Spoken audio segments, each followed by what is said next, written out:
Alright guys, welcome back to our channel. Today I'm going to show you the brining method I use for our Thanksgiving Day turkey, which I tested out on the family last year. It worked quite well, nobody died, everybody seemed to enjoy it. My mom actually requested that I bring it back this year, so I figured, what the heck, my family likes it, somebody else should like it, right? It's a pretty simple method, pretty easy to do. Go ahead and get into it. Forewarning, I did pre-measure most of the stuff, that way it's a little bit quicker on the video here. So I will try and call out, I put it down on my phone, so I'll call out how much it is and what it is. So I'm gonna go ahead and reposition the camera and get into it.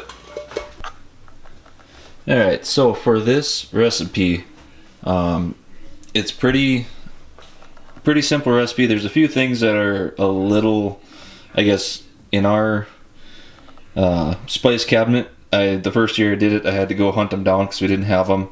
But it's going to be pretty simple as far as the actual spices go. 1 cup of salt. I've got 2 tablespoons of ginger. 2 tablespoons of pepper. Black or multicolored, works the same way. We have 2 cups, of brown sugar. And then the key ingredient to all this is right here. It's the apple juice. Yes, this is an apple juice based brine. There's some water in it too, but for the most part it's apple juice. We also have cinnamon in there, rosemary, thyme, and cloves, and those I'll kind of divvy out as we get to that point. But the biggest thing here is actually just getting everything brought to a boil, which is going to be the most time consuming part. Alright, so now got my pot on the stove, and I'm going to keep that on high. I want to keep the heat going, get it going fast. First thing into the pot is going to be the apple juice, then the water, and then I'll start adding this stuff in and I'll kind of explain what it is as I go.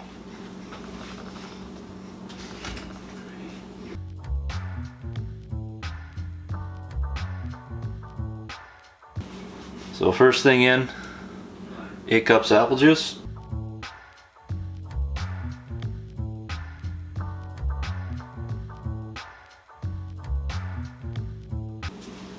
Next up is 8 cups of water. And by this point, the pot's going to get pretty full.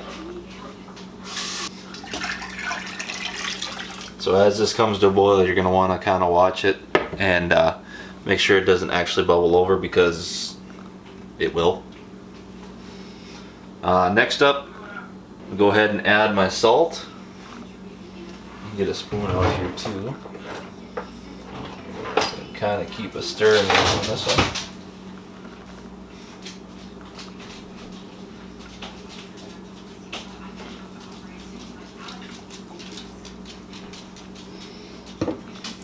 The salt, give it a stir, keep it suspended. The biggest thing with boiling this is to get the solids to break down, actually get them to liquefy.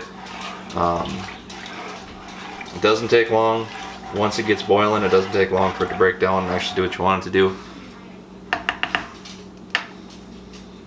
Next up, I will add on my list here. I only do this once a year, so forget the steps a little bit. Next up, I'll add my brown sugar. This is 1 cup of brown sugar.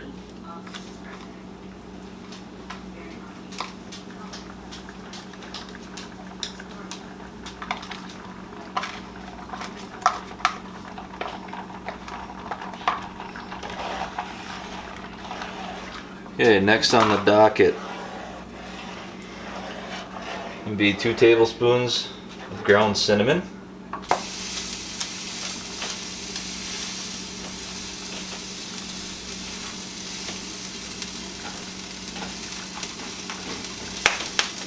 Be smarter than this here. Alright.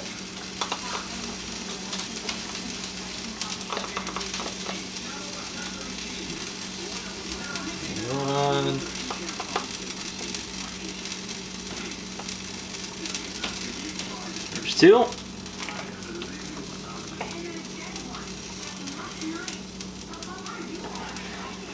Give that a stir.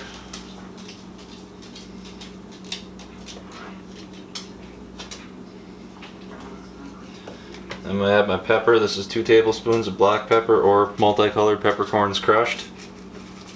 And this here is the candied ginger. There's 2 tablespoons of that. Like I say, most of this I cheated a little bit and I pre-measured it. But I make this video go a little bit easier. At this point, the trick really is just to get that cinnamon will kind of sit on top. You're going to want to try and get that to break down and sink in a little bit.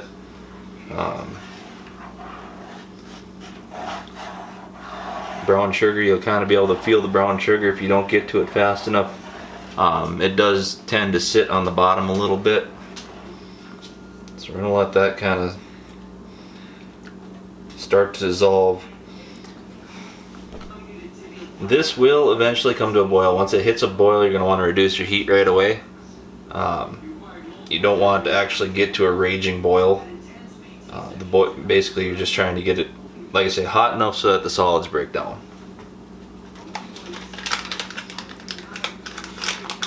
Alright, next up is going to be the cloves. Like I say, this is one of them things that I did not know what it was originally. But I'm glad I do, because it actually works out really well. Do a decent sized tablespoon of them. And if you're like me, do just a touch more. Now these next 2 are more or less a commodity item than anything. I want to say last year I actually forgot the rosemary, so there's not a real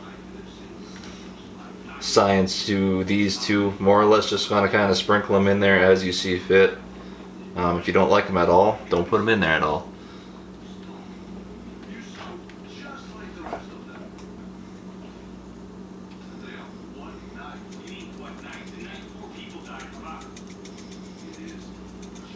There's that. That's the rosemary. And this will be the thyme. Oh.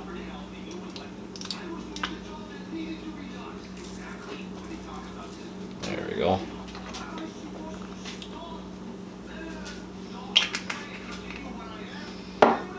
Alright, stir those in. This is the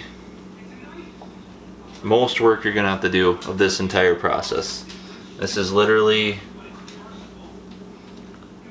the hardest you'll work of this entire process, put it that way. If you're lucky enough to have North Dakota weather where you're at, where it is nice and cold outside, the trick is to keep everything cold once it's in the bucket, because you're gonna get all the solids suspended in the liquids. And then, like I say, I use a 5-gallon pail. So you can use, if you got a bigger, if you got a smaller pail, you want to use that, or you got a smaller turkey. And you can adjust this, as I spent most of the time in this video out of frame. You can adjust the size of this. It's just proportionate. So if you have a smaller turkey, you want to brine more or a bigger turkey, add more. Like I say, it's proportionate to what, and what I'll put in the description. I'll put the recipe so you'll actually know the actual measurements of what I did tonight for this size turkey.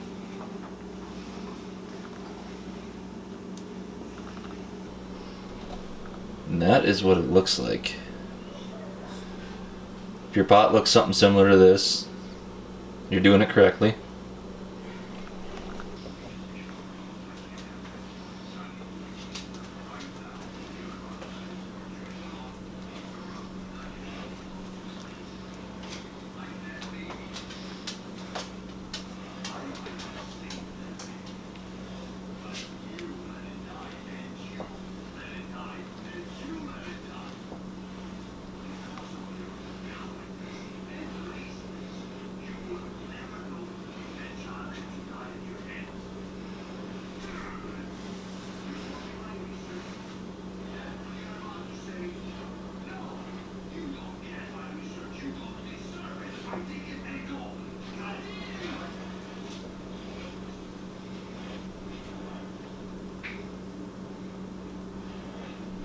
Alright, so now you see this boiling just like that. I'm gonna go ahead and keep it off the heat. We'll kill the heat here. Basically it hit its boiling point, so everything should be suspended. You'll still see some of the bigger chunks of ginger floating around there, and some of the bigger chunks of the clove and whatnot floating in there. Now the next step is actually kind of interesting. So you want to do is just kind of leave this off to the side. It's hot. You want to leave it hot. But what you want to do next is grab your bucket, which I got down here on the floor. You're going to want to get make sure it's clean, which, as you can see, clean, spotless. Next step, ice cubes. You got an ice cube maker, it's going to take about all of one of these trays. You're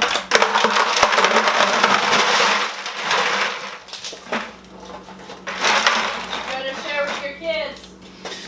And if you got dogs, especially like my dogs, they get one each.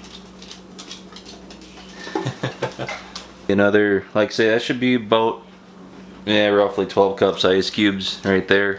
Next step, you're going to want to add your apple juice. Excuse me, not water. No, you two stay out of there. Watch out. Like I say, you're going to want to add a whole nother one of these in here.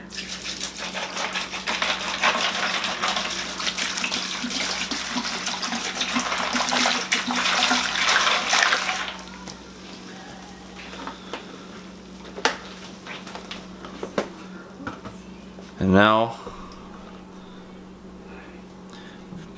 very carefully, you're going to want to add your bubbling mixture.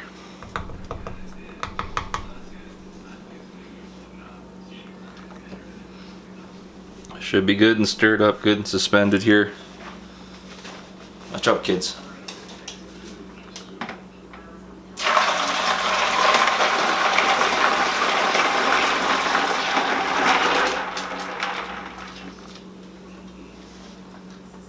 Alright, so now next step is actually an extra one. You can do it or you can choose not to do it. This is, I'm going to go ahead and put this outside for a minute. It's about 20 some degrees outside, so this mixture will go outside and I'll come back in and stick the bird in. Alright. The next step's pretty easy. I literally stick the bird in the bucket.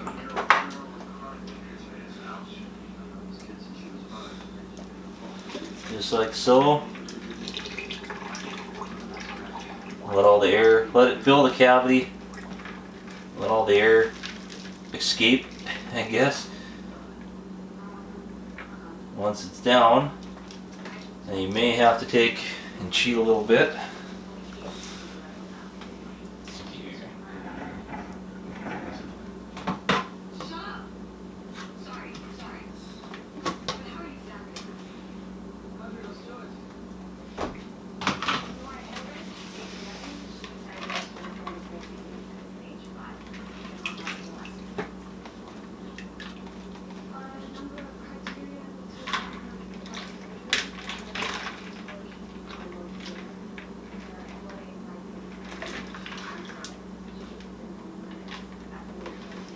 Alright, using a Tupperware to keep it pinned down.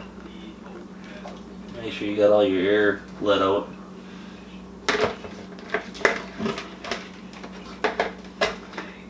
And seal her up. That's it. You're gonna let that sit in there. The next step is you take a whole yellow onion and a whole apple and quarter it up. I'm going to go ahead and do that tomorrow after it sits in this brine as is for a night. Tomorrow afternoon, once I get off work, I'll come home, I'll quarter up that apple, and I'll quarter up that onion, and I'll stick that in there. And that'll be just kind of a little extra flavor and stuff. And then you're going to use those pieces, those apples, that apple and that onion, you're going to stick that on the inside of that turkey whenever you're ready to cook it or to smoke it, whatever you're going to do with it. You just stuff those apples and those onion pieces inside there, just kind of help basically fumigate it more than anything. It's worked well now. Well, we're going on year 2. It worked well last year. Cleanup's gonna be pretty quick. I'll go put this in the garage. You want to make sure you keep this bucket, the turkey, everything on the inside at least 40 degrees or colder. Shoot for about that 35 degree mark. That way you don't have any mold or anything like that. You don't want anything starting bacteria wise. Then after that, once it's done brining, like this, I'll let sit in here until Wednesday morning, or until Thursday morning, when we're ready to smoke it, and then I'll pull it out of there. You rinse it off, get all the cloves, rinse the inner cavity out, make sure all the cloves and all the ginger pieces and all the big chunks are rinsed off of there.